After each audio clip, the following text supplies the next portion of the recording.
Masalada aytilyapti. Ikkita blok rasmda ko'rsatilgandek joylashtirilgan. Katta M massali blok bilan yer orasidagi shikastlanish koeffitsiyenti K1 ga. Katta M va kichik M massali bloklar orasidagi shikastlanish koeffitsiyenti K2 ga teng. Kichkina M massali blok o'z holatini saqlab qolishi uchun katta M massali blok eng kamida qanday kuch bilan ta'sir etishi kerak deyilibdi. Demak, birinchi katta M massali blokka ta'sir etayotgan kuchlarni qo'yib bosamiz. Vertikal yo'nalishda buni og'irlik kuchi bo'ladi, mana bunday. Vertikal pastga yo'nalgan. Mana. Og'irlik kuchi bu. mg. Mana bu yerda mana bu jism ham yopishib turgani uchun bu yerda umumiy massani yozib o'tiraman. Katta M plus kichkina M ko'paygan G deb, buni ham qo'shib yubordim. Ustida turibdi hali hamma. Shuning uchun buni ham og'irligi bunga qo'shilib ketadi deb olsak bo'ladi. Ikkinchi tomonda yer tomonidan ta'sir etadigan reaksiya kuchi bor mana N. Buni N1 deylik. Endi harakat yo'nalishi nima ekan? F kuch bilan o'ng tomonga ta'sir etayotgan bo'lsak, ana shu kuchga qarama-qarshi yo'nalishda bu yerda ishqalanish kuchi paydo bo'ladi.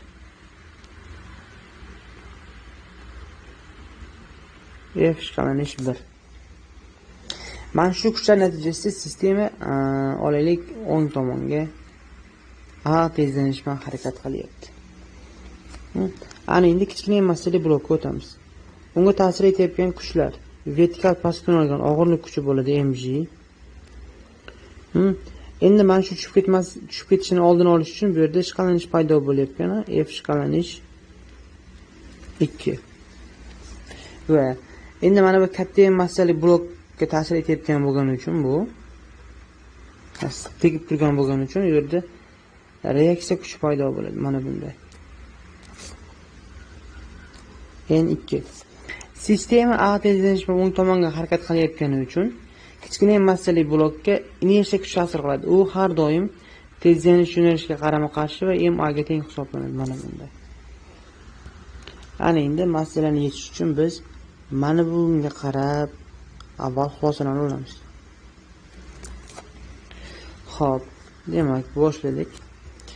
Birinchi y o'qiga tenglama yozaman. Kichkina massali uchun. Y o'q demak, pastga yo'nalgan og'irlik kuchi bor, mana y o'qni pastga yo'naltirib olsam, y mg minus f ishqalanish 2 barobar bo'lishi kerak nimaga? Mana shu narsa bunday bo'lishi kerak. Umumiy holatda 0 dan katta yoki teng bo'lishi kerak. Yo'q, 0 dan katta yoki teng emas, aksincha.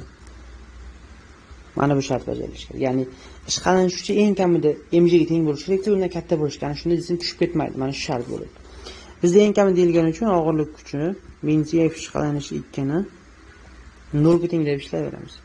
Mana shunda mg f ishqalanish 2 ga tengligi kelib chiqar ekan. X o'qiga tenglama yozadigan bo'lsam, f ishqalanish 2 ga x o'qiga tenglama yozsam, n2 minus ma teng 0. Bundan n2 ma ga tengligi kelib chiqadi. Shunda mana bu tenglama bilan bu tenglamani sistema qilaman. mg barobar f ishqalanish 2 degani bu mu2 ko'paygan n2 degani. Jismlar orasidagi ishqalanish koeffitsiyenti mu k2 ni mu deb yozib ketibman, mayli. To'g'rilab qo'yishmi?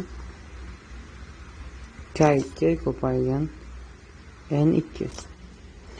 n2 ni o'rniga yuqoridagi mana bu ma formulani ifodani olib kelib qo'yaman. Shunda mg barobar bo'lar ekan k2 ko'paygan m ko'paygan a ga. Masala qisqarib ketib bu yerdan a ni topsam, bu g taqsim k2 ekanligi kelib chiqar ekan.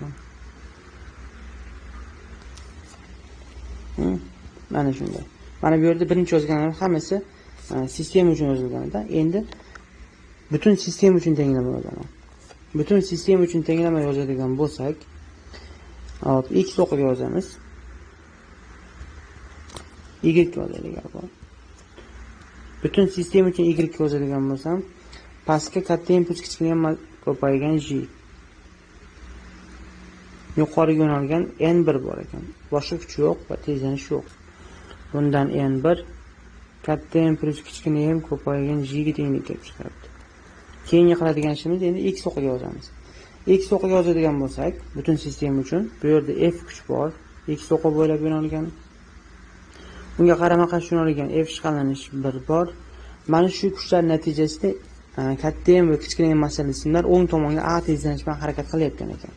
Shuning uchun biz buni katta m plus kichkina m ko'paygan a deymiz. Va bundan f ni topadigan bo'lsak, f ishqalanish 1 plus katta m plus kichkina m ko'paygan a ga. Qiymatlarni qo'yamiz. Ifodalarni olib kelib qo'yaman. F ishqalanish 1 bu mu1 ko'paygan katta m, ya'ni mu1 ko'paygan n1 edi bu. n1 plus katta m plus kichkina m ko'paygan a ni o'rniga yozgan edik biz j taqsim k1 deb. Mana bu ham mu1 emas k1 barobar n1 ni o'rniga mana bu ifodani olib kelib qo'yaman.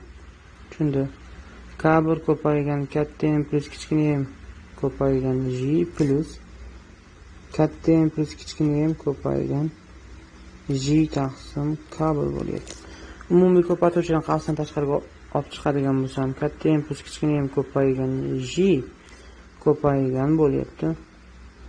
k1 plus 1 taqsim k2 ifoda. Mana bu k2 kelyapti. Demak, javob f barobar bo'lishi kerak ekan.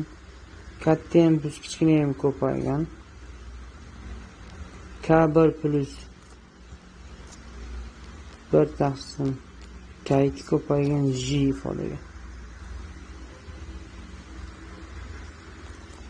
Mana